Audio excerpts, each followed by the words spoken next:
हाय दोस्तों, तो आज हम पढ़ेंगे आयुध अधिनियम 1959। अधिनियम क्रमांक 54 1959 का 54 नंबर का एक्ट है। 23 दिसंबर 1959 को बना, राष्ट्रपति की मंजूरी मिली और 1/10/1962 से प्रवृत्त है। यानी 1 अक्टूबर 1962 से जो है लागू हुआ और बना कब है? 23 दिसंबर 1959 को। तो लगभग 3 साल बाद जो है ये एक्ट लागू हुआ है। दोस्तों, मैं इसमें आपको बता दूं कि 46 टोटल जो है धाराएं हैं, जो 8 अध्यायों में विभक्त है। दोस्तों, थोड़ा सा आराम आराम से चलेगा काम, क्योंकि अभी तबीयत पूरी तरीके से ठीक नहीं हुई है। तो इसलिए जितना भी कोशिश करेंगे कि पूरा पढ़ाना है एक ही लेक्चर में। अगर नहीं पढ़ा पाएंगे तो आधा तो पढ़ा ही देंगे। अध्याय 1, प्रारंभिक संक्षिप्त नाम, विस्तार और प्रारंभ। यह अधिनियम आयुध अधिनियम 1959 कहा जा सकेगा। इसका विस्तार संपूर्ण भारत पर है, पूरे भारत पर है लागू, ये किसी को भी नहीं छोड़ा है। तो हमने तारीख देख ली, 1/10/1962 से जो है लागू है। ठीक है।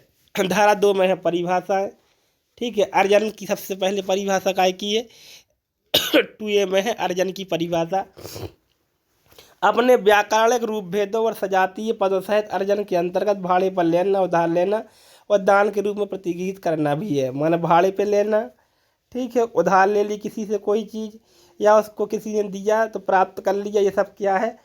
अर्जन कहलाता है। अर्जन करना, आपने किसी, सीधी बात, कोई चीज़ आपके पास आ गई, वो कैसे भी आ गई। व्याकरण रूप भेद और सजातीय पदों का मतलब होता है उधार लेने में अब कहीं देना, कुछ भी चलता है। ठीक है। दान में दे दिया कुछ, तो आसपास के जितने भी जिस सजातीय पद पता है कैसे कहलाते हैं? जैसे मान लो दूध के साथ दही, समझ गए, पनीर आ गया, समझ गए, तो ये सब चीज़ें आ जाती हैं उसमें। समोसे के साथ चटनी ले आए आप, आलू बट समोसे लेने भेजा आपने दुकान पर किसी को, साथ में आलू बंडे भी ले आ जाए, तो सजातीय पद कहलाते हैं, माने एक दूसरे से मिलते जुलते। ठीक है। गोला बारूद, 2B में परिभाषा है गोला बारूद की। गोला बारूद से किसी अग्नायुध के लिए गोला बारूद अभिप्रेत है। तो इसके अंतर्गत आता है क्या क्या? अग्नायुध के लिए गोला बारूद अभिप्रेत है। मान लो जो अग्नायुध होते हैं, अभी ये परिभाषा आएगी कि अग्नायुध क्या होते हैं। जैसे बंदूक वगैरह जिसमें फायर आर्म्स, जिसमें फायर होता है, ठीक है, वो होते हैं गोला बारूद। वो गोला बारूद जो फायर आर्म्स में यूज किया जाता है। इसमें क्या क्या आता है? इसमें रॉकेट आते हैं, बम आते हैं, ग्रेनेड आते हैं, गोला, और ऐसे ही अन्य जो है अस्त्र आते हैं। ठीक है।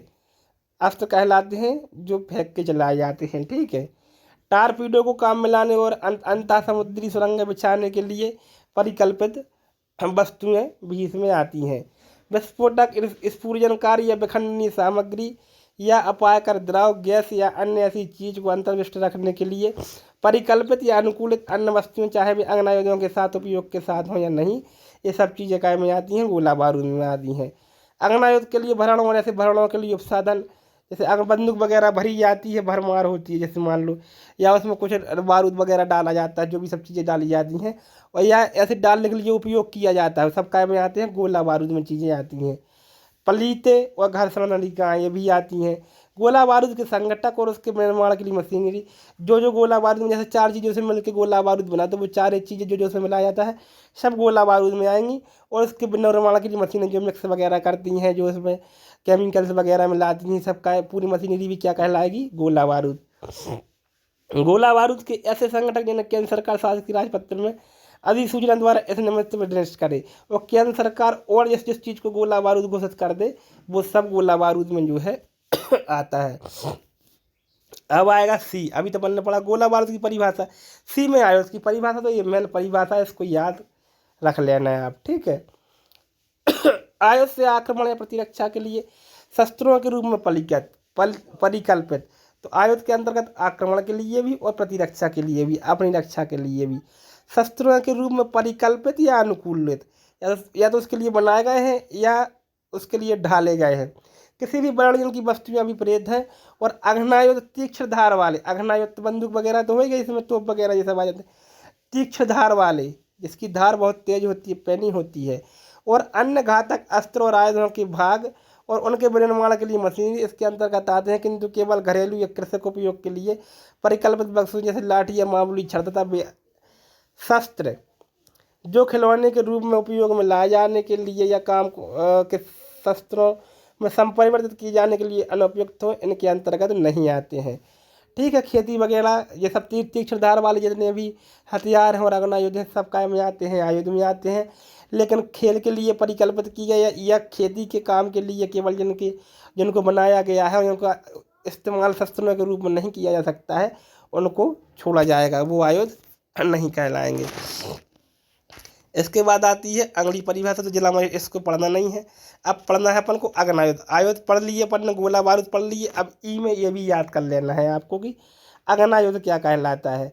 तो अग्नायुध से एक किसी विस्फोटक या अन्य प्रकार की ऊर्जा की क्रिया से किसी भी प्रकार के प्रक्षेप या प्रक्षेपों को चलाने के लिए परिकल्पित या अनुकूलित किसी वर्णन के सस्ता विपरीत है। प्रक्षेप या प्रक्षेपों को चलाने के लिए परिकल्पित या अनुकूलित किसी वर्णन के सस्ता विपरीत है। ठीक है। अंगना शस्त्र जो मतलब ये कि आप वो अपने पास रहेगी, जैसे मान लो बंदूक है तो फिर उससे केवल गोली निकलेगी, ये शस्त्र कहलाते हैं। ठीक है, जैसे धनुष बाण भी शस्त्र ही में आता था। ठीक है, तो प्रक्षेप, इससे कुछ प्रक्षेपित हो रहा है। जैसे अब ने कहा प्रक्षेपास्त्र हो गया कोई, जैसे मान लो मिसाल प्रक्षेपास्त्र कर दी, ठीक है, प्रक्षेपित कर दी ऊपर, माना फेंक दी ऊपर, समझ गए। तो अग्नायुध क्या है, जिससे किसी भी विस्फोटक की ऊर्जा से कोई चीज़ प्रक्षेप की जाती है। ठीक है, तो ये सब क्या कहलाते हैं, शस्त्र कहलाते हैं। तो ऐसे शस्त्र अग्नायुध कहलाते हैं। ठीक है, इसमें क्या कहता है ना, सॉरी, नंबर 1 तोप है, हथगोले, रायट, पिस्तौल या किसी भी अपायकर द्रव, गैस या अन्य ऐसी चीज़ को छोड़ने के लिए परिकल्पित या अनुकूलित किसी भी प्रकार के शस्त्र। किसी भी ऐसे अग्नायुध को चलाने में हुई आवाज़ चमक को कम करने के लिए परिकल्पित या अनुकूलित उसके उपसाधन, जो भी उसमें सेंसर वगैरह लगे होते हैं, ये सब अग्नायुध कहलाएंगे। अग्नायुधों के भाग और उन्हें विनिर्मित करने के लिए मशीनरी, जो भाग, पेच पुर्जे वगैरह होते हैं जिनसे अग्नायुध बनता है, वो सब, और जो मशीनें उनको बनाती हैं, सब अग्नायुध में आएंगी। तोपों को चलाने, उनका परिवहन करने, उन्हें काम में लाने के लिए गाड़ियाँ, मंच और साधित्र, ये सब काय में आते हैं, अग्नायुध में आते हैं। ठीक है, अब अनुज्ञप्ति, तो वो है अनुज्ञप्ति जो लाइसेंस होता है वो मिलता है, इसको ज़्यादा इम्पोर्टेंट नहीं पढ़ना है। अनुज्ञापन प्राधिकारी को जिसको गवर्नमेंट नियुक्त करेगी वो अनुज्ञापन प्राधिकारी है। अब ठीक है, अब अपन को पढ़ना है डबल या फिर जो मजिस्ट्रेट। दंड प्रक्रिया संहिता 1973 के अधीन कार्यपालक मजिस्ट्रेट जो है अभिप्रेत है। अब अपन ने देखो आयुध पढ़ा, अग्नायुध पढ़ा, गोला बारूद पढ़ा, अब अपन को पढ़ना प्रतिसिद्ध गोला बारूद कि प्रतिसिद्ध कौन है, निषिद्ध कौन है, कौन आप रख नहीं सकते, या किसको बनाने या रखने में ज़्यादा नुकसान है। प्रसिद्ध गोला बारूद से किसी भी अपाय का द्रव, गैस या अन्य ऐसी चीज़ को अंतर्विष्ट रखने वाला या अंतर्विष्ट रखने के लिए परिकल्पित या अनुकूलित कोई भी गोला बारूद अभिप्रेत है। और रॉकेट, बम, ग्रेनेड, गोला, अस्त्र, टारपीडो को काम में लाने और अंतः समुद्री सुरंग बिछाने के लिए परिकल्पित वस्तुओं ऐसी अन्य वस्तुएं जिन्हें केंद्र सरकार शासकीय राज्य घोषित करे, सब क्या है, प्रतिसिद्ध गोला बारूद है। ये तो आती है समुद्री सुरंग बिछाने में, बम, ग्रेनेड, रॉकेट, गोला, अस्त्र, ये सब काय में आते हैं, प्रतिसिद्ध गोला बारूद में। और जिसको भी जो है गवर्नमेंट जो है निषिद्ध कर देगी प्रतिसिद्ध गोला बारूद में आएगा, मतलब वो फिर आम आदमी को नहीं मिलेगा कैसे भी करके। ठीक है, तो ये प्रतिसिद्ध गोला बारूद। अब अपन को पढ़ना है, आयुध पढ़ लीजिए। अब प्रतिसिद्ध आयुध में क्या क्या आता है, वे अग्नायुध जो इस प्रकार परिकल्पित या अनुकूलित हों कि यदि घोड़े पर दबाव डाला जाए तो जब तक घोड़े पर से हटा न लिया जाए या अस्त्रों को अंतर्विष्ट रखने वाला मैगजीन खाली न हो जाए, अस्त्र छूटते रहें। तो इस प्रकार की बंदूकें या पिस्टल्स या गन कह लीजिए या तोपें होती हैं जिनमें वो प्रतिसिद्ध वो किसी आम आदमी को जो है उनके लाइसेंस वगैरह, अनुज्ञप्ति वगैरह नहीं दी जाएगी। जिनके घोड़े पर जब तक, जैसे मान लो 5 से 40 गोली उसमें डली है, जब तक तुम उसके घोड़े को दबाए रखोगे, ठीक है, तो उससे गोली निकलती रहेगी जब तक आप उससे ट्रिगर से अपना उंगली ना हटा लें, या जब तक मैगजीन खाली नहीं तब तक गोली चलती रहेगी। तो ये काय में आता है, प्रतिसिद्ध आयुध में आता है। किसी भी बाणन के विषय से जो किसी भी अपाय का द्रव्य या गैस या ऐसी अन्य चीज़ को छोड़ने के लिए परिकल्पित या अनुकूलित हो। ये जैसे मान लो ऐसे बाणन के शस्त्र हैं जो द्रव, गैस या ऐसी अन्य चीज़ें छोड़ते हैं जिससे नुकसान हो सकता है, तो वो भी प्रतिसिद्ध जो है आयुध में आती है। ठीक है, इसके अंतर्गत और क्या क्या आता है, इससे अभिप्रेत है। और इनके अंतर्गत तोपें, वायुयान भेदी, टैंक भेदी अग्नायुध, ये सब जो है इसमें आते हैं, जैसे जो टैंक भेज सकते हैं। और केंद्र सरकार जो है राज्य अधिपत्र में जो बार बार सूचना निकालेगी वो तो आएंगे आएंगे। लोक सेवक पढ़ना वही अर्थ है जो IPC में है, 21 में है। ठीक है, अब यहाँ पर अपन को ज़्यादा जो है पढ़ना है नहीं। अब अपन को पढ़ना है, ठीक है, अंतरण। अंतरण पढ़ सकते हैं, कोई आवश्यकता नहीं है आगे पढ़ना है। अंतरण अभी अर्जेंट था लेना। अंतरण होता है देना, किसी को ट्रांसफ़र करना है। ठीक है, कब्जा देना, कब्जा विलक करना है या भाड़े पे देना, ये सब क्या कहलाता है? अंतरण कहलाता है। ठीक है, अब लेकिन 2 पॉइंट देख लो। इस अधिनियम के प्रयोजनों के लिए अग्नायुक्त की नाल की लंबाई नाल मुख से लेकर उस बिंदु तक नापी जाएगी जिस पर फायर करने पर भरण विस्फोट होता है। तो अग्नायुक्त की नाल की लंबाई कहाँ से कहाँ तक? तो नाल मुख से जो सबसे लास्ट का होता है और जहाँ पर फायर करने पर भरण विस्फोट होता है, जो जहाँ वो लगता है, जहाँ से विस्फोट होता है, वो क्या कहलाती है? नाल की लंबाई होती है। ठीक है, अब आते सीधे अध्याय 2 पर। आयुधों और गोला बारूद का अर्जन, कब्जा, निर्माण, विक्रय, आयात और निर्यात और परिवहन, ये सब चीज़ें कैसे होगी? ठीक है, तो अग्नायुधों और गोला बारूद के अर्जन और कब्जे के लिए अनुज्ञप्ति काय के लिए? केवल अग्नायुध के लाने और गोला बारूद के अर्जन और कब्जे के लिए। प्रतिशत वगैरह की बात नहीं हो रही है यहाँ पे, केवल प्रतिशत वो तो अलग चीज़ है। ठीक है, अग्नायुध और गोला बारूद के अर्जन और कब्जे के लिए अनुज्ञप्ति।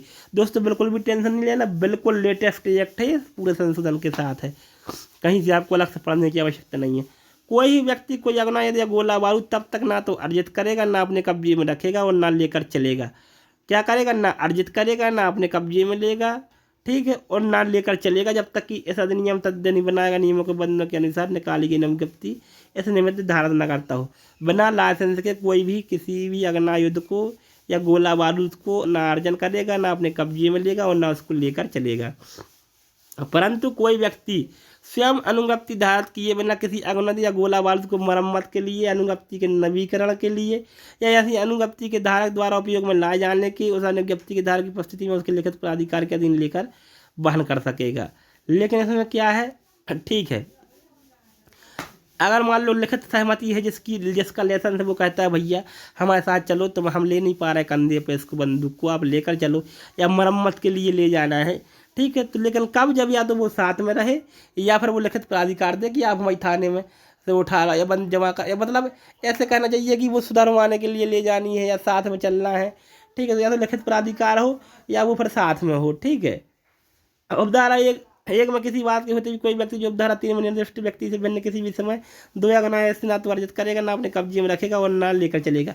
अब लेकिन ऐसा नहीं है कि आपने कहा कि अब तो ये तो साथ में चल रहे हैं, यानी हम लिखित प्राधिकार दे दिया तो अब तुम 10-10 लोगों की लेके चलो, तो एक बार में आप 2 से ज़्यादा नहीं ले सकते, वो किसी के लिए लो चाहे।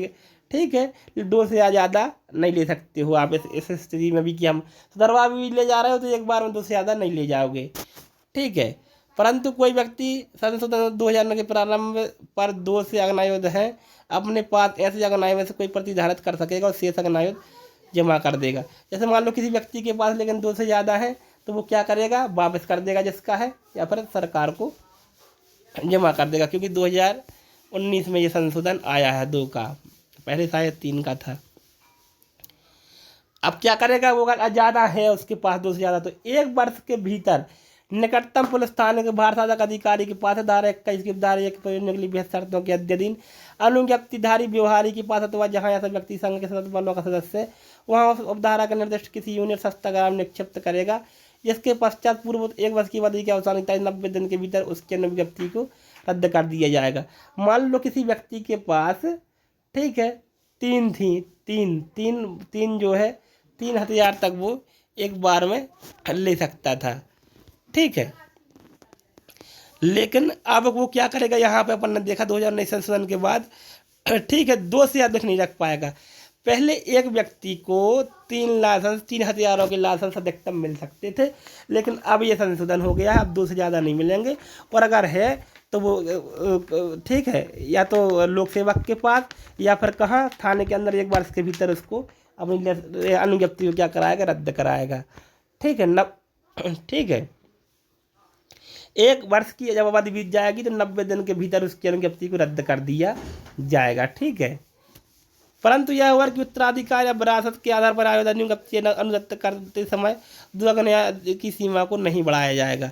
अब ये नहीं कि उसके 3 लड़के हो गए तो आपने कहा भी एक जगह तीनों के नाम जो है कर दो, उत्तराधिकार के आधार पर ट्रांसफर कर दो लाइसेंस, ऐसा नहीं होगा।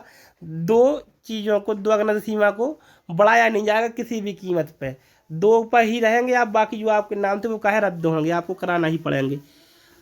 उपधारा 3 उपधारा 2 की कोई भी बात अगर किसी व्यवहारिक को जैसे राइफल क्लब या राइफल संगम को जो केंद्र सरकार द्वारा अनुज्ञप्ति या मान्यता प्राप्त और निशाना लगाने के अभ्यास के लिए 22 बोर राइफल या हवाई राइफल का प्रयोग करता किसी तरह से लागू नहीं होगी। लेकिन ये 2 लाइसेंस वाली चीज़ें जो व्यवहारी है, मतलब जो बेचता है बंदूक या खरीदता है, जिसकी दुकान है, कोई राइफल क्लब है, राइफल संगम है जहाँ और उनको लाइसेंस मिला हुआ है, ये सिखाते हैं, निशानेबाजी सिखाते हैं या गोली चलाना सिखाते हैं, ठीक है, तो इनको लागू नहीं होगी। ये 2 से ज़्यादा भी रख सकते हैं। लेकिन कहा 22 बोर राइफल या हवाई राइफल का प्रयोग होता है जहाँ पे वो रख सकते हैं। धारा 21 की उपधारा 2 की उपधारा 6 तक की उपधाराओं की जिनके अंतर्गत दोनों धाराएं बंद, ये आपको यहाँ पर भी समझ में नहीं आएगा, बाद में जो है मैं आपको पढ़ा दूंगा। इसमें कोई यहाँ पे अब इम्पोर्टेंट चीज़ बची नहीं है, क्योंकि बड़ा एक्ट है तो हमें केवल ज़रूरी चीज़ें पढ़नी है। 2 से 3 क्वेश्चन आएंगे तो इम्पोर्टेंट चीज़ों से जो है आ जाएंगे। इतना बहुत कुछ है इसमें पूछने के लिए कि फालतू चीज़ों पे एग्जामिनर जो है ध्यान नहीं देगा। कतिपय दशाओं में निर्दिष्ट वर्णन के आयुधों के अर्जन और कब्जे के लिए अनुज्ञप्ति, एक विशिष्ट दशा की बात यहाँ पर हो रही है। कतिपय दशाओं में निर्दिष्ट वर्णन की जो स्पेसिफाई होंगे कि ये हथियार जो है, ठीक है, इनके अर्जन और कब्जे के लिए जो है अनुज्ञप्ति या लाइसेंस की जो है यहाँ पे बात हो रही है। तो इसमें क्या है कि केंद्र सरकार की राय हो कि किसी क्षेत्र में विद्यमान परिस्थितियों को ध्यान में रखते हुए लोकहित में यह आवश्यक या समीचीन है कि आयुधों का अर्जन और कब्जे में रखना या वाहन भी विनियमित किया जाना चाहिए।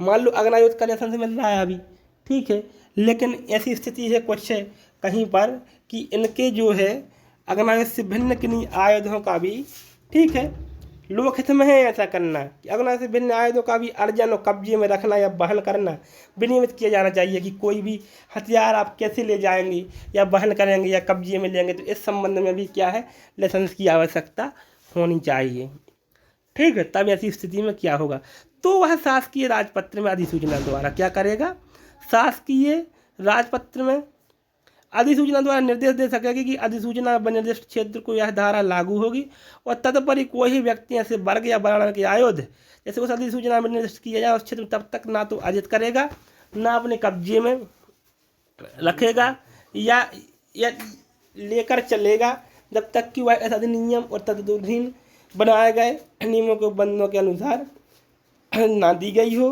ठीक है। मतलब जैसे मान लो बंदूक का लाइसेंस मिलता है अभी, ठीक है, उन्होंने कहा दिया कि यहाँ पे कोई कुल्हाड़ी लेके जब चलेगा जब उसके पास लाइसेंस होगा रखने का, तो उस क्षेत्र में कुल्हाड़ी का भी जो है लाइसेंस व्यक्ति को लेना पड़ेगा। तो इस तरीके से ये धारा हमें जो है समझ में आ गई। अगली है आयुध और गोला बारूद के निर्माण विक्रय इत्यादि के लिए अनुज्ञप्ति। अब काय की बात हो रही है कि जो आयुध है और गोला बारूद इसके निर्माण यानी बनाने के लिए, ठीक है, और इसका विक्रय इत्यादि के लिए अनुज्ञप्ति माने लाइसेंस। अभी काय की बात हो रही थी, रखने की बात हो रही थी, अब काय की बात हो रही है इसके विनिर्माण की और विक्रय इत्यादि की।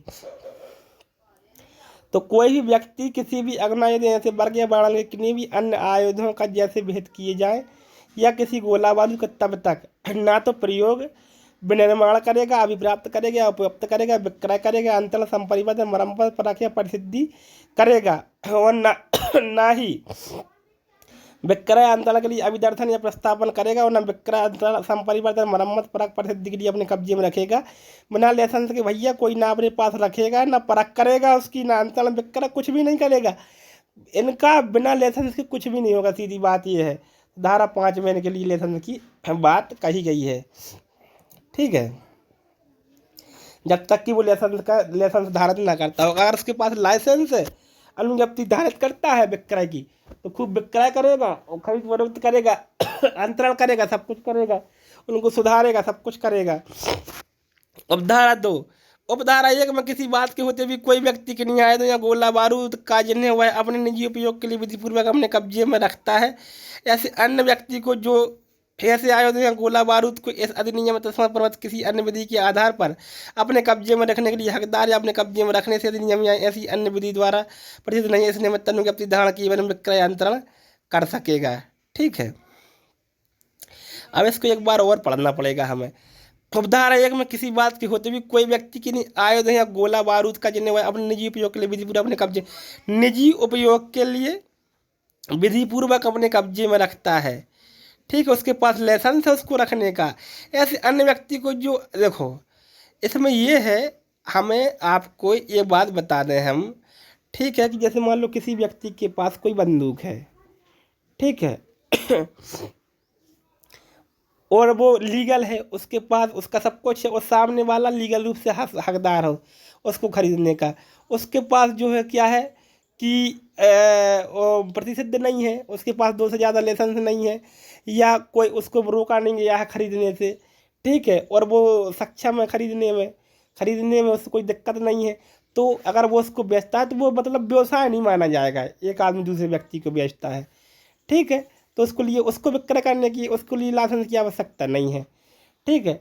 परंतु कैसे यदि अग्नायुध गोलाबाज को जिसके बारे में धारा 3 के अधीन अनुज्ञप्ति अपेक्षित और किन्हीं ऐसे आयोजन का जिनके बाद धारा 4 के अधीन अनुज्ञप्ति अपेक्षित है, किसी व्यक्ति द्वारा इस प्रकार विक्रय तब तक नहीं जब तक कि वह उसके अधिकार रखने वाले मजिस्ट्रेट कोई अन्य निकटतम पुलिस थाने के बाहर साधक ऑफिसर को ऐसे अग्नायुध गोला बारूद या अन्य आयुध का विक्रय करने के अपने आशा है कि वह उस व्यक्ति के जैसे ऐसे अग्नायुध गोला बारूद या अन्य आयुध का विक्रय या अंतरण करने का वह आशा रखता है, नाम पत्र की लिखित सूचना इत्तला दे दे और इत्तला दी जाने के पश्चात कम से कम 45 दिन की अवधि का अवसान ना हो गया हो।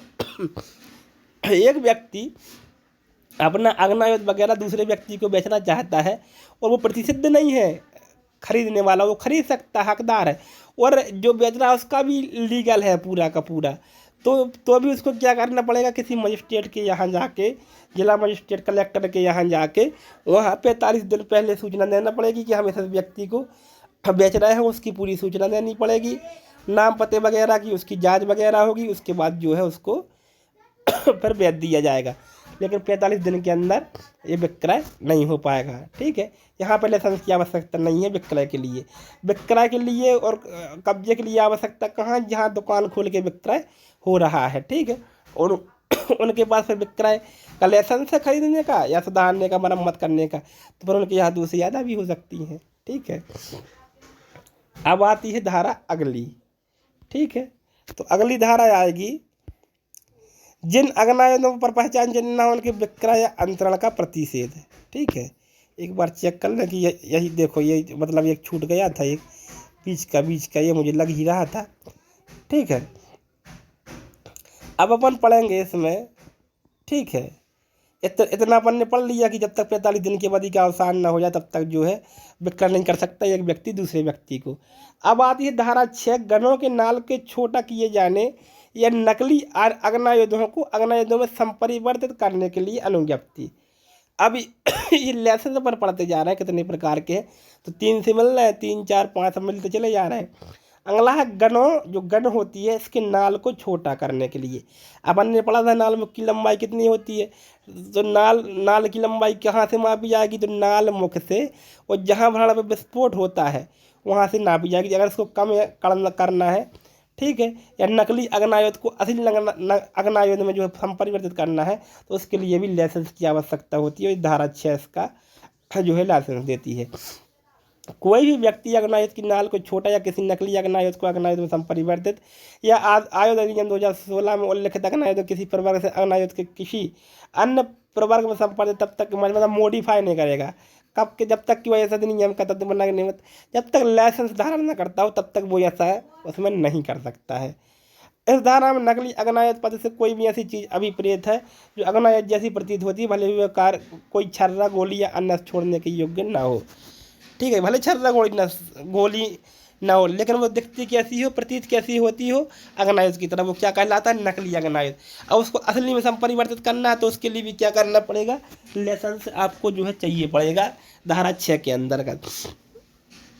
अब सुनो, अब आती है धारा 7 प्रतिषिद्ध आयुध या प्रतिषिद्ध गोला बारूद की अर्जन या कब्जे में रखने उसके निर्माण या विक्रय का प्रतिषेध धारा 7 करती है कि जो प्रतिषिद्ध आग्नायुध है, प्रतिषिद्ध आयुध है, इनका लाइसेंस जो है नहीं दिया जाएगा, ना विक्रय किया जाएगा, ना अंतरण किया जाएगा, ना विनिर्माण किया जाएगा, ना कब्जे में रखा जाएगा।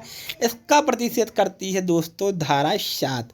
कोई व्यक्ति कोई प्रतिषिद्ध आयुध या प्रतिषिद्ध गोला बारूद को तब तक ना तो अर्जित करेगा, कब्जे में रखेगा या धारण करेगा, और न प्रयोग विनिर्माण बिक्री तंत्र संपरिवर्तित करेगा, न उसकी मरम्मत परख या परिसिद्ध करेगा, और न ही विक्रय अंतरण के लिए अभिदर्शित या प्रस्थापित करेगा, और न विक्रय अंतरण संपरिवर्तित मरम्मत परख या परिसिद्ध के लिए अपने कब्जे में रखेगा। तब के समय जब तक कि केंद्र सरकार द्वारा इस निमित्त विशेषता प्राधिकृत ना किया होगा, स्पेशल रूप से ऐसा करने के लिए जब तक प्राधिकृत ना किया गया होगा, अथॉराइज ना किया होगा, तब तक इनका जो है ऐसा नहीं किया जाएगा।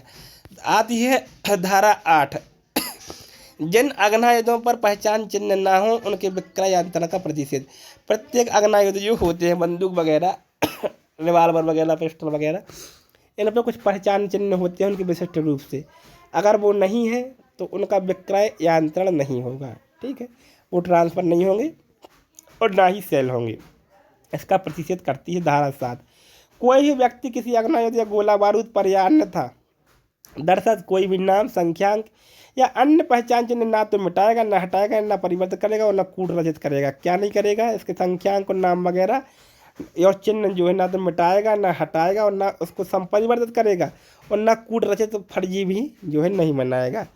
कोई भी व्यक्ति किसी भी ऐसे अग्नायुध का विक्रय अंतरण नहीं करेगा, मतलब बेचेगा भी नहीं, खरीदेगा भी नहीं, देगा भी नहीं, लेगा भी नहीं, कुछ भी नहीं करेगा, जिसमें निर्माता का नाम, निर्माता का संख्यांक या अन्य पहचान चिन्ह मुद्रांकित या केंद्र सरकार द्वारा अनुमोदित रीति से, ठीक है, उस पर अन्यथा दर्शित ना हो, अन्यथा की स्थिति में नहीं लेगा वो। जब कभी किसी व्यक्ति के कब्जे में ऐसा अग्नायुध हो जिसमें ऐसा नाम, संख्यांक या अन्य पहचान चिन्ह ना हो, जिस पर ऐसा नाम, संख्यांक या अन्य पहचान चिन्ह मिटाया, हटाया, परिवर्तित या कूट रचित किया गया हो, तब उस दशा के सिवा जिसमें कि प्रतिकूल साबित कर दिया जाए या ऐसा उपधारित किया जाएगा जिसके कब्जे में पाया था उसी ने ये मिटाया, हटाया है, ठीक है, जब तक वो साबित न कर दे कि उसे जो है जानकारी नहीं थी, ठीक है। परंतु वह ऐसे व्यक्ति के संबंध में जिसके कब्जे में अधिनियम के प्रारंभ पर कोई ऐसा अग्नायुध है जिसे ऐसा नाम, संख्यांक या अन्य पहचान चिन्ह मुद्रांकित या अन्य दर्शित नहीं है, इस उपधारा के उपबंध तब तक प्रभावी नहीं जब तक प्रारंभ से 1 वर्ष का अवसान नहीं हो गया हो। 1 साल का जब अवसान हो जाएगा तब ठीक है, तब उपबंध इस धारा के जो है प्रभावी होंगे, ठीक है। यहाँ पर ज़्यादा दिमाग लगाने की आवश्यकता आपको नहीं है, ठीक है। आते हैं धारा 9, ये इम्पोर्टेंट है, इसको भी आप जो है धारा को याद रख सकते हैं। तरुण व्यक्तियों और कुछ अन्य व्यक्तियों द्वारा अग्नायुध आदि के अर्जन या कब्जे या उनके विक्रय का अंतरण का प्रतिषेध। तरुण व्यक्तियों के लिए मतलब तरुण व्यक्ति यहाँ पे 21 वर्ष का व्यक्ति माना गया, उसके लिए कुछ अन्य व्यक्ति जो बताए जाएंगे नीचे, ठीक है, के द्वारा अग्नायुध आदि के अर्जन या कब्जे या उनके विक्रय या अंतरण का प्रतिषेध। ना तो विक्रय करेंगे, ना खरीदेंगे, कुछ भी नहीं करेंगे, ना उनको लाइसेंस मिलेगा, कुछ भी नहीं मिलेगा, ठीक है। हाँ, तो ये प्रतिषेध करती है धारा जो है 9 है। इस अधिनियम के पूर्वगामी बंधनों में किसी बात के होते हुए भी कोई ही व्यक्ति जिसने 21 वर्ष की आयु पूरी नहीं की है, किसी ऐसे अपराध की दोषसिद्धि पर जिसमें हिंसा या नैतिक आचार अंतर्वलित हो, किसी अवधि के लिए कारावास दंडादेश किया गया हो, दंडादेश के अवसान के पश्चात 5 वर्ष की कलावधि के दौरान किसी भी समय, अथवा जिसे दंड प्रक्रिया संहिता के अध्याय 8 के अधीन परिशांति कायम रखने सदाचार के लिए बंध पत्र निष्पादित करने का आदेश दिया गया उस बंध पत्र की अवधि के दौरान किसी भी समय कोई अग्नायुध या गोला बारूद अर्जन नहीं करेगा और अपने कब्जे में नहीं रखेगा, न वहन करेगा। तो 3 प्रकार के व्यक्तियों को काम में उपधारा काम में रोका गया है। किसी भी 21 वर्ष से कम के व्यक्ति के पास अग्नायुध नहीं रहेगा, न कब्जे में रखेगा, न खरीदेगा, कुछ भी उसका नहीं करेगा। या कोई व्यक्ति जिसमें हिंसा और नैतिक आचार अंतर्वलित है और उसको सज़ा हो चुकी है, वो सज़ा निकलने के बाद जब भोग ली उसके बाद 5 वर्ष नहीं बीत गए हैं तब तक जो है वो उसको नहीं मिलेगा लाइसेंस। या जिसको दंड प्रक्रिया संहिता के अध्याय 8 मान 107, 16 हो गई, 111 का आदेश, 117 का आदेश वगैरह परिशांति कायम रखने के लिए, जैसे मान लो 1 साल का बॉन्ड भरवाया उनसे, ठीक है, जब तक वो बॉन्ड बीत नहीं गया तब तक उसको जो है लाइसेंस नहीं मिलेगा, ठीक है, या वो कुछ भी जो है नहीं करेगा। कोई ही व्यक्ति किसी अग्नायुध या गोला बारूद का विक्रय या अंतरण ऐसे अन्य व्यक्ति को नहीं करेगा और न किसी अग्नायुध या गोला बारूद या संपरिवर्तित मरम्मत उसकी परख या वो नहीं करेगा जिसकी बाबत वह जानता है कि यह विश्वास करने के कारण है कि किसी अगुनाही तो गोलाबारूद को अर्जित करने, अपने कब्जे में रखने या वहन करने खंड का क्या प्रतिशत है। तो उनको जैसे मान लो सुधारने वाले की दुकान है, मरम्मत करने वाले की, अगर ऐसे व्यक्ति जो ऊपर से 3 में जो लेके आए हैं उन्हें पता है कि ये इन तीनों में से आते हैं तो ये नहीं करेंगे, ठीक है। ऐसे विक्रय अंतर संपरिवर्तन मरम्मत परख या परिशुद्धि के समय विक्रय चित्त है, अगर वो पागल व्यक्ति है तो अभी उससे जो है नहीं लेगा, नहीं करेगा, उसके बोल लेगा भैया ले जाओ जहाँ से लाए हो, ठीक है। उपधार्य के खंड खा उपखंड में किसी बात की होते हुए कि जिस व्यक्ति ने बेहतायु सीमा पूरी कर ली और बेहतर शर्तों के अधीन ऐसे अग्नायुध प्रयोग कर सकेगा जो ऐसे अग्नायुध का उपयोग करने में उसके प्रशिक्षण की चर्या में बेहद किए जाएं, ठीक है। अगर मान लो 2 में इसमें परंतु लगा दिया है कि जैसे मान लो एनडीए में सिलेक्शन हो या किसी बच्चे का है या पुलिस में या कहीं भी है और वहाँ पर उसको बंदूक चलाने वगैरह की ट्रेनिंग वगैरह दी जानी है तो वहाँ पर 21 वर्ष पर जो है आवश्यक नहीं है, वहाँ पर जो है छूट दी गई है। अब धारा 2 ये कहती है परंतु विभिन्न प्रकार के अग्नायुध के संबंध में विभिन्न आयु सीमाएं भेद की जा सकेंगी, लेकिन सरकार जो है नियम बना सकती है कि ये खतरनाक वाले आयुध इतनी उम्र तक नहीं मिलेंगे, ये ज़्यादा खतरनाक है तो वो इतनी उम्र तक नहीं मिलेंगे, बहुत खतरनाक है तो इतनी उम्र तक नहीं मिलेंगे, ठीक है। ये अलग अलग समय पर जो है गवर्नमेंट नियम बना सकती है। इसके बाद आते हैं आयुध आदि के आयात और निर्यात के लिए अनुज्ञप्ति। अब आयात और निर्यात के लिए लाइसेंस की बात है। आयात माने होता है बाहर से मंगाना अपने राज्य में या अपने देश में दूसरे देश से, और निर्यात का मतलब होता है भेजना, ठीक है। कोई व्यक्ति के लिए भी आयुधों या गोला बारूद को समुद्र मार्ग से, भूमि या वायु मार्ग द्वारा तब तक ना तो भारत में लाएगा ना बाहर ले जाएगा जब तक कि वह ऐसा नियम उपलब्ध नहीं बनाएगा नियमों के बंदों के अधीन अनुसार दी गई अनुज्ञप्ति तद्दी नहीं रखता हो, ठीक है।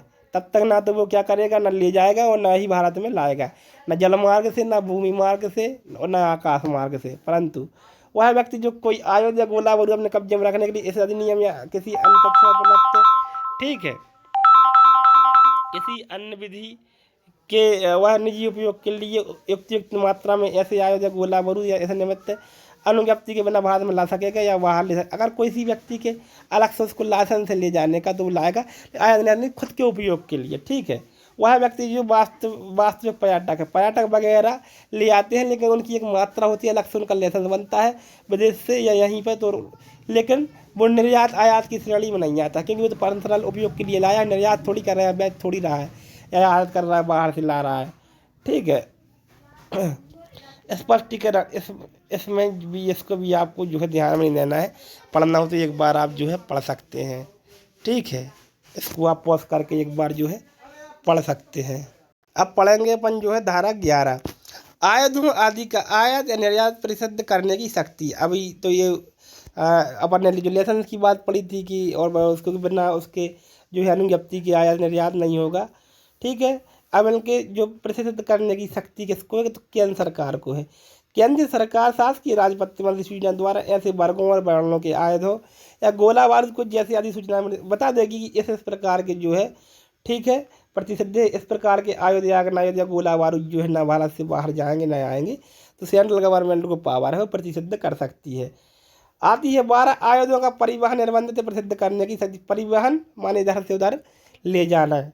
केंद्र सरकार शासकीय राजपत्र में अधिसूचना द्वारा अधिसूचित निर्देश दे सकती है कि कोई व्यक्ति ऐसे वर्गों और वर्णों के आयुध या गोला बारूद या जैसे अधिसूचना में निर्दिष्ट किए जाए भारत या उसके किसी भाग पर से परिवहन तब तक नहीं करे जब तक कि वह ऐसे नियम के अधीन ऐसी अनुज्ञप्ति धारण न कर सकता हो, इधर से उधर जो है हथियारों का आवागमन जो है प्रतिषिद्ध कर सकता है। ऐसे परिवहन का पूर्णतः प्रतिषेध कर सकेगी या भागता कर सकेगी, सब कुछ कर सकती है। जिन ऐसे परिवहनों का पूर्णतः प्रतिषेध भी कर सकती है किन आयुधों का, जिन आयुधों या गोला बारूद को भारत के समुद्र पत्तन विमान पत्तन में अनांतल किया जाता है उनका इस धारा के अर्थ के अंतर्गत परिवहन किया जाता है, ठीक है। जो भी मतलब इसके अंतर्गत भी परिवहन जो है माना जाएगा और पूर्णतः प्रतिसिद्ध कर सकती है। बस इतना याद रखना, धारा याद रखना कि 12 में है, बस हो गया, ज़्यादा पढ़ने की यहाँ पे आवश्यकता नहीं है। धारा 3 अभी तो अपन ने जो 3 से यहाँ तक पढ़ा गया था कि ये इसके लिए अनुज्ञप्ति चाहिए, इसके लिए चाहिए, इसके लिए चाहिए, ये बिना अनुज्ञप्ति के नहीं करेगा। अब अनुज्ञप्तियों का जो दिया जाना है, अनुज्ञप्ति मिलती क्या है तो धारा 13 में मिलती है, यहाँ से चालू होता है। वहाँ पर नहीं लगा देना आपकी अग्नायुध मिलने के लिए अनुज्ञप्ति किस धारा में मिलती 3, वहाँ पर तो केवल ये लिखा है कि आवश्यक है। अब यहाँ पे अनुज्ञप्तियों का दिया जाना जो है हाँ ठीक है, कैसे मिलेगी, क्या मिलेगी, यहाँ से जो है प्रोसेस चालू होती है। अनुज्ञप्ति के बारे में उपबंध धारा 13, अनुज्ञप्तियों का अनुदान माना ग्रांट, काय का ग्रांट, ग्रांट ऑफ जो है ये लाइसेंस का, अनुज्ञप्ति के अनुदान। धारा 2 के अधीन अनुज्ञप्ति के अनुदान के लिए आवेदन अनुज्ञापन प्राधिकारी को दिया जाएगा। ठीक, अध्याय 2 के अधीन जो अभी अपन ने पढ़ा है, ठीक है, अपन ने पढ़ा जो 3 से 11 तक, उसके लिए अनुज्ञापन जो अधिकारी है, लाइसेंसिंग अथॉरिटी है, उसको क्या किया जाएगा, आवेदन दिया जाएगा। और ऐसे प्रारूप में होगा, ऐसी विशिष्ट या अंतर्विशिष्ट होगी जो उसके साथ ऐसी फीस होगी, फीस जमा करनी पड़ेगी। जिस प्रकार वो फॉर्म बना होगा उसका पूरा फॉर्म आपको फुलफिल करके जो सक्षम अधिकारी उसको देना पड़ेगा। यदि कोई हो जैसी भेद की जाए या की जाए, ठीक है। अब धारा आती है 2, आवेदन की प्राप्ति पर। अब अनुज्ञापन अधिकारी क्या करेगा, तो आवेदन की प्राप्ति पर अनुज्ञापन अधिकारी जो लाइसेंस देने वाला अधिकारी है, उस आवेदन पर निकटतम पुलिस थाने के भारसाधक ऑफिसर की रिपोर्ट मंगाएगा। जहाँ से, जैसे मान लो आपका जबलपुर कैंट थाना है मान लो, ठीक है, या सागर सिविल लाइन थाना है, ठीक है, तो या कोई भी थाना है जो आपके यहाँ का लगता है, और आपने अपने मान लो कलेक्टर साहब के यहाँ जो है RDM साहब के यहाँ अनुज्ञापन के लिए वो लगाया है आवेदन, तो वो वहाँ से क्या करेंगे, जो आपके निकटतम है, ठीक है, क्या करेंगे, जो वहाँ का थानेदार भारत अधिकारी से रिपोर्ट मंगाएगा। क्या रिपोर्ट मंगाएगा, उसका क्राइम वगैरह तो नहीं है, क्या है, कहाँ का आदमी, क्या, सब कुछ, ठीक है। और जो टाइम देगा उस टाइम के भीतर क्या करेगा वो जो अधिकारी है वो अपनी रिपोर्ट जो है उसमें सबमिट कर देगा। अब आती है 2A, ठीक है, उपधारा 2A, अनुज्ञापन प्राधिकारी यदि जांच यदि को करने के पश्चात जैसी आवश्यक समझे और उपधारा 2 के अधीन प्राप्त रिपोर्ट पर विचार करने के पश्चात इस अध्याय के अन्य उपबंधों के अधीन रहते हुए लिखित आदेश द्वारा अनुज्ञप्ति या तो अनुदत्त करेगा या अनुदत्त करने से इनकार कर देगा। जैसे उसके पास वो रिपोर्ट आ जाती है तो उसके आधार पर या तो वो आवेदन को निरस्त कर देगा या फिर जो है लाइसेंस जारी कर देगा। परंतु जहां निकटतम पुलिस थाने का भारसाधक ऑफिसर आवेदन पर बहस किए समय भीतर अपनी रिपोर्ट नहीं भेजता है, वहाँ यदि अनुज्ञापन प्राधिकारी ठीक समझे तो वह बहस समय के अवसान के पश्चात आप रिपोर्ट और प्रतीक्षा किए बिना ऐसा आदेश कर सकता है। मान लो 4 महीने 5 महीने बीत गया, वो रिपोर्ट ही नहीं लगा रहा है, तो उस बिना उसकी रिपोर्ट के भी जो है या तो रद्द कर सकता है या आवेदन को निरस्त कर सकता है या फिर लाइसेंस जो है दे सकता है। ठीक है, अनुज्ञापन प्राधिकारी कौन होगा, अनुज्ञापन प्राधिकारी मतलब क्या करेगा, धारा 3 के अधीन अनुज्ञप्ति वहाँ रद्द करेगा जहाँ की वहाँ अनुज्ञप्ति। अब कहाँ अनुज्ञापन प्राधिकारी के लिए भी बांध दिया है कि तुम किसी को भी नहीं दे दोगे, अनुज्ञप्ति किसको देनी है, तो जहाँ संरक्षा मान लो खुद की रक्षा के लिए, संपत्ति की रक्षा के लिए, आखेट में उपयोग लाए जाने के लिए 20 इंच से अन्यून लंबी नाल वाली चिकने बोर की बंदूक के संबंध में या फसल संरक्षा के लिए सद्भाव उपयोग में लाई जाने के लिए नाल मुख से भरी जाने वाली बंदूक के संबंध में भारत के नागरिक द्वारा अपेक्षित की जाए। कहाँ देगा, एक तो संरक्षा के लिए बंदूक ले रहे हो आप या शिकार करने के लिए, ठीक है, और काय का 20 इंच से अन्यून, ठीक है, जो 20 इंच से क्या ना हो, कम की ना हो, ठीक है, इसकी नाल की मुख की लंबाई, ठीक है, इससे कम की है तो फिर दिक्कत हो जाएगी, ठीक है। बोर कैसा बोर होना चाहिए, चिकने बोर की बंदूक, ठीक है, या फसल संरक्षा के लिए, अगर फसल की रक्षा के लिए सद्भाविक उपयोग में लाई जाने के लिए नाल मुख से भरी यानी भरमार बंदूक जिसको हम जो है अपनी भाषा में कहते हैं, ठीक है, और भारत के नागरिक को, किसी विदेशी नागरिक को नहीं, वो करता है तो उसको दे दी जाएगी। परंतु जहाँ की किसी मामले की परिस्थितियों का ध्यान रखते हुए अनुज्ञापन प्राधिकारी का समाधान हो जाएगी नाल मुख से भरी वाली बंदूक फसल संरक्षा के लिए पर्याप्त ना होगी, वहाँ अनुज्ञापन प्राधिकारी ऐसी संरक्षा के लिए यथापूर्वक किसी अन्य चिकने बोर की बंदूक के संबंध में अनुज्ञप्ति, अगर उसे लगता है कि भरमार से नहीं हो पाएगी फसल की रक्षा तो वो ऊपर वर्णित कोई बंदूक जो है जो प्रतिसिद्ध नहीं है उसको दे सकता है। अब धारा आती है 2, केंद्र सरकार द्वारा अनुज्ञप्ति या मान्यता प्राप्त राइफल क्लब या राइफल संगम के सदस्य द्वारा निशाना लगाने का अभ्यास करने में उपयोग में लाई जाने के लिए अग्नायुक्त के संबंध में अपेक्षित की जाए। ठीक है, केंद्र सरकार द्वारा यहाँ पे जो है केंद्र सरकार द्वारा अनुज्ञप्ति या मान्यता प्राप्त राइफल क्लब, अनुज्ञप्ति जिसको लाइसेंस है जिसको मान्यता प्रदान की गई है, ठीक है, संगम के सदस्य द्वारा निशाना लगाने का अभ्यास करने में उपयोग में लाई जाने के लिए अग्नायुक्त के संबंध में अपेक्षित की जाएगी। ठीक है, यहाँ पे जो है उसको भी दे सकती है। मतलब सीधा कहने का ये है कि केंद्र सरकार जो राइफल के संगम वगैरह है, जहाँ पर जो शिकायतें वगैरह हैं, तो उनको भी जो दी जाती है वहाँ उनको बंदूक जो है दे सकता है, अगर उसको लगता है कि ये फसल की जो बंदूक है, ये भरमार है, ये फसल संरक्षा के लिए पर्याप्त जो है नहीं है। ठीक है, तो यहाँ पे ज़्यादा दिमाग नहीं लगाना है, जो मैंने पहले पढ़ा दिया था उसी को आपको जो है ध्यान रखना है, क्योंकि यहाँ बहुत बड़ा एक्ट है, ज़्यादा क्वेश्चन इससे आने है नहीं।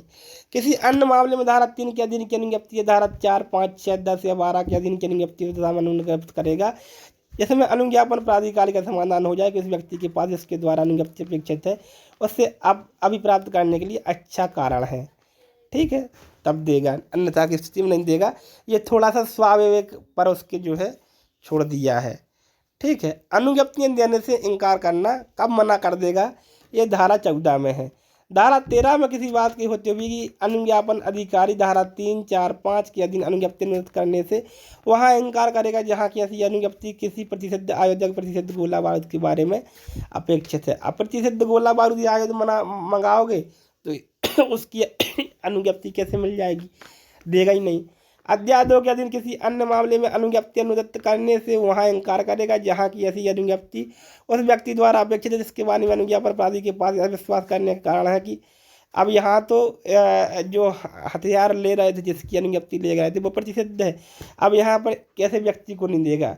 नंबर 1, किसी आयोजक गोला बारूद को अर्जित करने, अपने कब्जे में रखने या बहन करने से ऐसे नियम द्वारा क्या किया गया, प्रतिसिद्ध किया गया, मना किया गया है कि ऐसे व्यक्ति को नहीं दिया जाएगा, नहीं रख सकता है। ठीक है, वह पागल व्यक्ति को लाइसेंस दे के क्या करेंगे।